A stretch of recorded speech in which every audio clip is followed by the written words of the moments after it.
इस तरह के और भी क्वेश्चन यहाँ पे आते हैं, और वो डायरेक्ट क्वेश्चन इस तरह से, जैसे यहाँ पे आपसे सिर्फ पूछा गया है G pole strength, what is the pole strength और magnetic moment of each part of bar magnet change if it is cut into 2 equal pieces along its length.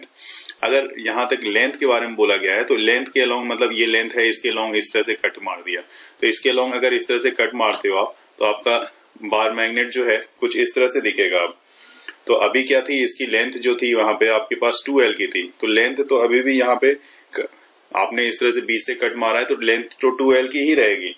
लेकिन जहां तक इसका जो दोनों तरफ का स्ट्रेंथ है वो स्ट्रेंथ में क्या चेंजेस आएगा वो देख लेते हैं।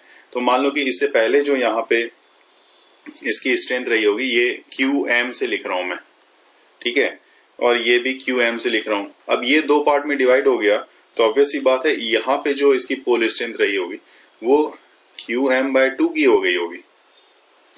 पोल की स्ट्रेंथ, पोल को आधा पीस में आपने कर दिया है तो QM/2 की रही होगी, और यहाँ पे भी इसकी पोल स्ट्रेंथ QM/2 की हो जाएगी, और यहाँ पे भी इसकी स्ट्रेंथ QM/2 की हो जाएगी। तो इसका मतलब ये हो गया कि pole strength of each parts becomes half of original pole. Original pole आपके पास QM है, और यहाँ पे पोल की स्ट्रेंथ अगर आपने अलोंग द लेंथ इसको कट मारा है तो ये दो पार्ट में आपको डिवाइड कर देगा। इसकी स्ट्रेंथ भी जो है वो भी आधी आधी डिवाइड हो जाएगी। लेकिन एक बात और, यहाँ पे दूसरा क्वेश्चन यहाँ पे ये बोल रहा है, दूसरा क्वेश्चन में magnetic moment of each part of bar magnet changes if it is cut into 2 equal pieces. अब मैग्नेटिक मोमेंट में क्या चेंजेस आती है, तो मैग्नेटिक मोमेंट का एक फॉर्मूला होता है, जैसे कैपिटल M से आप लिख सकते हो, capital M equal to small m into 2L।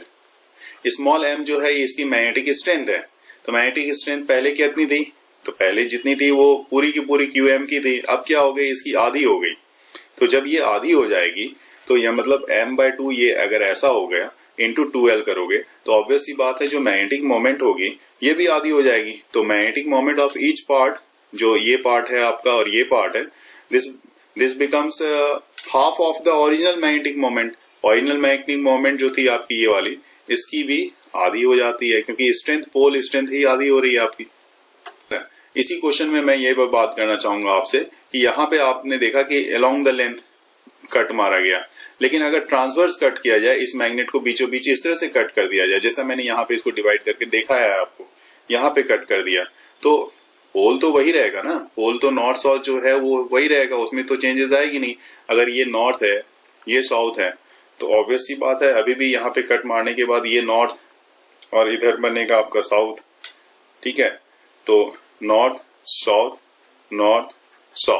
सिर्फ फर्क क्या पड़ गया, अगर आपने इक्वल डिवाइड किया है तो इसको L लेंथ में और इसको L लेंथ में कट मारा होगा, इतना सा फर्क पड़ेगा।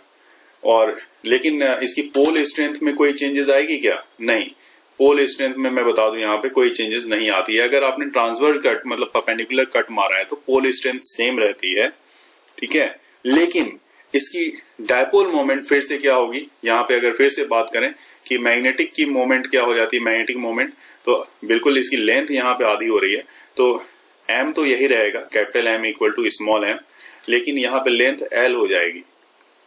तो फिर से जो एक्चुअल मोमेंट थी इसकी मैग्नेटिक मोमेंट वो फिर से आधी हो जाती है। अगर वर्टिकल कट भी मारा जाए, मतलब ट्रांसवर्स कट भी किया जाए, तो उस केस में भी ये आधी हो जाती है। हाँ, जब आप लॉन्गिट्यूडनल कट मारोगे और ट्रांसवर्स कट मारोगे तो भी मैग्नेटिक मोमेंट जो होगी, मैग्नेटिक मोमेंट आधी होगी।